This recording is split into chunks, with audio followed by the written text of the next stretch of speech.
നമുക്ക് ഗ്രാമങ്ങളിൽ ചെന്ന് രാപ്പാർക്കാം. അതികാലത്ത് എഴുന്നേറ്റ് മുന്തിരിത്തോട്ടങ്ങളിൽ പോയി മുന്തിരിവള്ളി തളിർത്ത് പൂവിടരുകയും മാതള നാരകം പൂക്കുകയും ചെയ്തുവോ എന്ന് നോക്കാം. അവിടെ വെച്ച് ഞാൻ നിനക്കെൻ്റെ പ്രേമം തരും.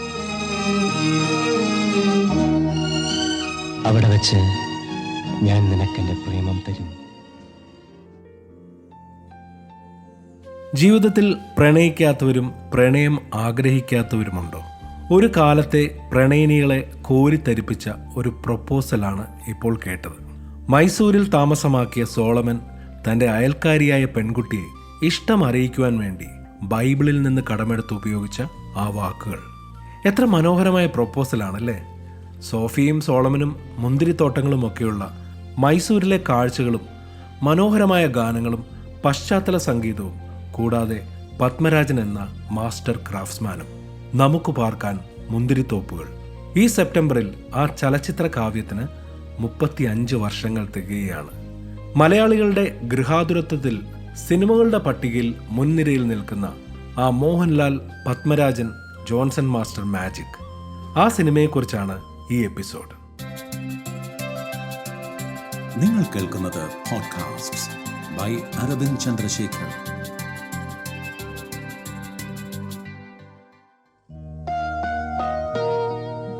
ജോൺസൺ മാസ്റ്ററുടെ പശ്ചാത്തല സംഗീതം, പ്രത്യേകിച്ച് സിനിമയുടെ ടൈറ്റിൽ തുടങ്ങുമ്പോൾ മുതൽ അവസാനം വരെ നമ്മുടെ മനസ്സിലേക്ക് പെയ്തിറങ്ങുകയാണെന്ന് തോന്നിയിട്ടുണ്ട്.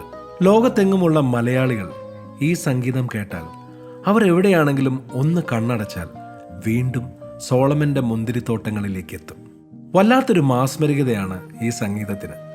സോളമനും സോഫിയും മാത്രമല്ല, വിശാലമായ ഒരു ക്യാൻവാസായി മൈസൂരും ജോൺസൺ മാസ്റ്ററുടെ അതിമനോഹര പശ്ചാത്തല സംഗീതവും പ്രധാന കഥാപാത്രങ്ങളായി ഈ ചിത്രത്തിലുടനീളമുണ്ട്. ഈ സിനിമയെ എന്തുകൊണ്ടാണ് ഇപ്പോഴും ആസ്വാദകർക്ക് പ്രിയപ്പെട്ടതാകുന്നുവെന്ന് പലപ്പോഴും ചിന്തിക്കാറുണ്ട്. ഒരുപക്ഷെ പ്രണയിക്കാൻ കൊതിക്കുന്ന ഒട്ടേറെ പേർക്ക് ഷാരി അവതരിപ്പിച്ച സോഫിയെ ഇഷ്ടപ്പെടുന്നുകൊണ്ടാണോ? ഷാരിയുടെ കണ്ണുകൾക്ക് ഒരു മുന്തിരി നിറം പോലുമുണ്ട് ഈ ചിത്രത്തിൽ, അല്ലേ?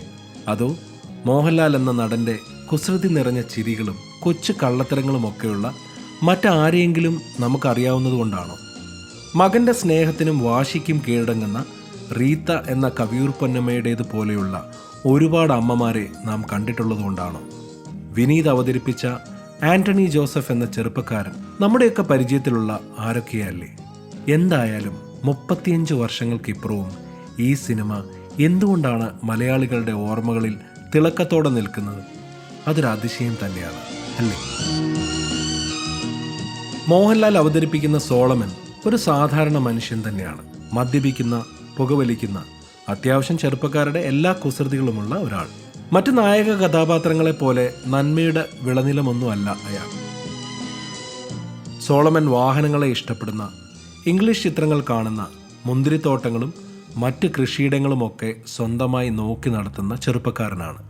തൊട്ട അയൽവക്കത്തെ താമസക്കാരെക്കുറിച്ച് ചോദിക്കുമ്പോൾ അവിടെയുള്ളത് സോഫിയും എലിസബത്തുമാണെന്ന് ആന്റണി പറയുമ്പോൾ, സോഫിയ ലൊറേനും എലിസബത്ത് ടെയ്ലറും രണ്ടും പഴയ സൂപ്പർ സ്റ്റാർസ് ആണല്ലോ എന്ന് സോളമൻ പറയുന്നുണ്ട്. ഇംഗ്ലീഷ് സിനിമകൾ കാണുന്ന ആളാണെന്ന് അത് പറയാതെ പറയുന്നു.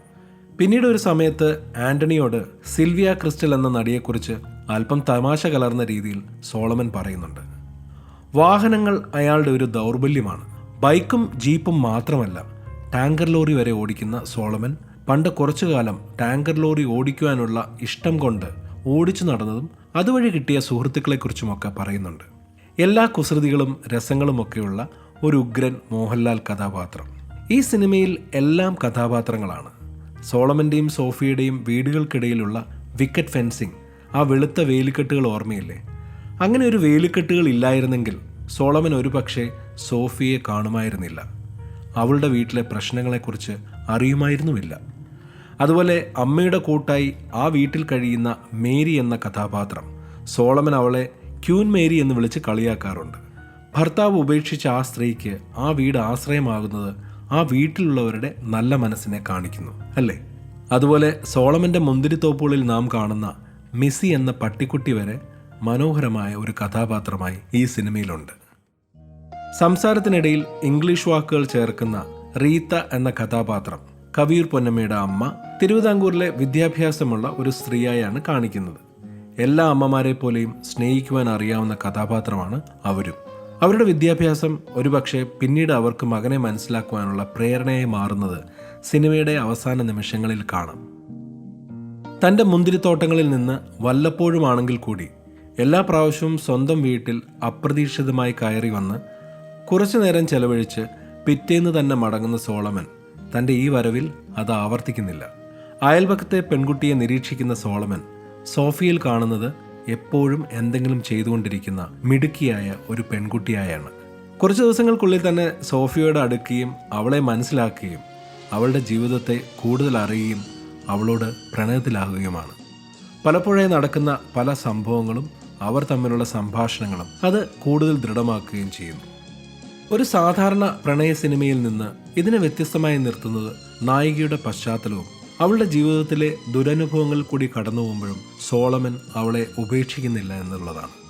തിലകൻ അവതരിപ്പിച്ച പോൾ പൈലക്കാരൻ എന്ന രണ്ടാനച്ഛൻ അവളെ സെക്ഷുവലി അബ്യൂസ് ചെയ്യുമ്പോഴും സോളമൻ അവളെ ഉപേക്ഷിക്കാതെ തന്നോട് ചേർത്ത് പിടിച്ച് അവളുമായി ഒരുമിക്കുകയാണ്. 35 വർഷങ്ങൾക്ക് മുൻപുള്ള ഒരു സാമൂഹിക വ്യവസ്ഥയിലാണെന്ന് ഓർക്കണം സംവിധായകൻ ഇങ്ങനെ ഒരു കഥ പറയാൻ ധൈര്യം കാണിച്ചത്. ഇതല്ലേ യഥാർത്ഥ ഹീറോയിസം? തിലകന്റെ പോൾ പൈലക്കാരൻ നമ്മുടെ മനസ്സിനുണ്ടാക്കുന്ന വെറുപ്പിന്റെ അളവ് തിലകന്റെ അപാരമായ അഭിനയശേഷിയുടെ മറ്റൊരു ഉദാഹരണം കൂടിയാണ്. അല്ലെങ്കിലും അങ്ങനെയല്ലാതെ ഏതെങ്കിലും ഒരു തിലകന്റെ കഥാപാത്രം നമ്മുടെ ഓർമ്മയിലുണ്ടോ? തിലകനല്ലാതെ മറ്റൊരാളെ നമുക്ക് സങ്കല്പിക്കാൻ പോലും ആവില്ല. സിനിമയുടെ അവസാനം കൊണ്ടുപോകാൻ വന്നതാണല്ലേ, കൊണ്ടുപോക്കോ, ഇനി കൊണ്ടുപോക്കോ എന്ന് പോൾ പൈലക്കാരൻ്റെ കഥാപാത്രം സോളമനോട് പറയുമ്പോൾ അയാൾ ഉദ്ദേശിക്കുന്നത് എന്താണെന്ന് പ്രേക്ഷകർക്കും നായകനും മനസ്സിലാവുന്നുണ്ട്. പോൾ പൈലക്കാരൻ്റെ നെഞ്ചത്തുള്ള ഒറ്റ ചവിട്ട് അന്നത്തെ സാമൂഹിക വ്യവസ്ഥിതിയുടെ മുഖത്തേക്കുള്ള ഒറ്റ അടി കൂടിയാണ്. മലയാളികൾ എക്കാലവും ആഘോഷിച്ച പത്മരാജൻ്റെ അതിമനോഹര സംവിധാന മികവ് തന്നെയാണ് ഈ കാലത്തും ഈ സിനിമയുടെ പുതുമ നിലനിർത്തുന്നത്. ഛായാഗ്രാഹകൻ വേണുവിന് ദേശീയ അവാർഡും ഷാരിക്ക് മികച്ച നായികയ്ക്കുള്ള സംസ്ഥാന അവാർഡും ഫിലിം ഫെയർ അവാർഡും ഒക്കെ കരസ്ഥമാക്കി ഈ ചിത്രത്തിലുള്ള പാട്ടുകളും എനിക്ക് ഏറെ പ്രിയപ്പെട്ടതാണ്. ONV ജോൺസൺ മാസ്റ്റർ ഒന്നിച്ചാൽ അതൊക്കെ തന്നെയാണല്ലോ എപ്പോഴും സംഭവിക്കുക. ഛായാഗ്രാഹകൻ വേണുവിൻ്റെ ക്യാമറ എത്രയോ മനോഹരമായ വിഷ്വൽസ് നമ്മുടെ മനസ്സിൽ ഇപ്പോഴും ഓർമ്മകളിൽ എത്തിക്കുന്നു അല്ലേ? മൈസൂർ നമുക്ക് വളരെ പ്രിയപ്പെട്ടതാക്കിയത് വേണുവിൻ്റെ ക്യാമറ തന്നെയാണെന്നുള്ളതിൽ യാതൊരു സംശയവുമില്ല. മുന്തിരിത്തോട്ടങ്ങൾ എന്ന് നമ്മൾ പറയുമ്പോൾ നമ്മളുടെ മനസ്സിലേക്ക് ഈ സിനിമ എത്തുന്നുണ്ടെങ്കിൽ അതിൻ്റെ പിറകിൽ അന്ന് ക്യാമറയുടെ പിന്നിൽ നിന്ന് കണ്ട മനോഹരമായ കാഴ്ചകൾ എത്രയോ മനോഹരമായി പകർത്തി ആ സിനിമയിൽ കൂടി നമുക്ക് കാണിച്ചു തന്നതുകൊണ്ടുകൂടിയാണ്. പലതവണ കണ്ടിട്ടും കഴിഞ്ഞ ദിവസം വീണ്ടും ഈ ചിത്രം ഒന്നുകൂടി കണ്ടു. വീണ്ടും ആ സിനിമയിലൂടെ പോയപ്പോൾ സോളമൻ സോഫിയെ പ്രണയിക്കുന്നതും മൈസൂരിലെ കാഴ്ചകൾ തൻ്റെ ടാങ്കർ ലോറിയിൽ ഇരുത്തി കാണിക്കുന്നതും അവളുടെ വേദനയിൽ പങ്കാളിയാകുന്നതും അവളെ സ്വപ്നം കാണിക്കുന്നതും കണ്ണുകൾ കൊണ്ട് ചിരിക്കുന്നതും പിണങ്ങി അമ്മയെ സ്നേഹിക്കുന്നതും ആൻ്റണിക്ക് സുഹൃത്താകുന്നതും അവളുടെ സ്വപ്നങ്ങൾക്ക് തടസ്സമാകുന്നവരോട് കലഹിക്കുന്നതും ഒടുവിൽ അവളെ തൻ്റെ വാഗ്ദാനം പോലെ ചേർത്ത് കൊണ്ടുപോകുന്നതും വീണ്ടും കണ്ടു. വളരെ വർഷങ്ങൾക്ക് മുൻപ് കണ്ടതുപോലെ തന്നെ 35 വർഷങ്ങൾക്ക് ശേഷവും ഈ സിനിമയെ മനോഹരമാക്കുന്നത് KK സുധാകരൻ എന്ന അനുഗ്രഹീത എഴുത്തുകാരൻ്റെ രചനാ വൈഭവവും പത്മരാജൻ എന്ന മാന്ത്രികൻ്റെ സംവിധാന മികവും തന്നെയാണ്. ഈ എപ്പിസോഡ് ഇവിടെ പൂർണ്ണമാകുകയാണ്. പോഡ്കാസ്റ്റ് ബൈ അരബിന്ദ് ചന്ദ്രശേഖർ എന്ന ഇൻസ്റ്റാഗ്രാം, ഫേസ്ബുക്ക് പേജിലൂടെ മുന്തിരിത്തോപ്പുകളുടെ ഓർമ്മകളും പോഡ്കാസ്റ്റിനെ കുറിച്ചുള്ള അഭിപ്രായങ്ങളും നിർദ്ദേശങ്ങളും എന്നെ അറിയിക്കുമല്ലോ. ഡിസ്ക്രിപ്ഷനിൽ നൽകിയിട്ടുള്ള ലിങ്കിൽ ക്ലിക്ക് ചെയ്ത് വോയിസ് മെസ്സേജായും അഭിപ്രായങ്ങൾ അറിയിക്കാവുന്നതാണ്. എൻ്റെ ഈ പോഡ്കാസ്റ്റ് യാത്ര അതിൻ്റെ 70ാമത്തെ എപ്പിസോഡിൽ എത്തി നിൽക്കുകയാണ്. ഇതുവരെ എന്നെ കേട്ട, എന്നെ സ്നേഹിച്ച എല്ലാവർക്കും നന്ദി. അടുത്ത എപ്പിസോഡിൽ കേട്ടുമുട്ടുന്നവരെ ഒരിക്കൽ കൂടി എല്ലാവർക്കും ഹൃദ്യമായ നന്ദി.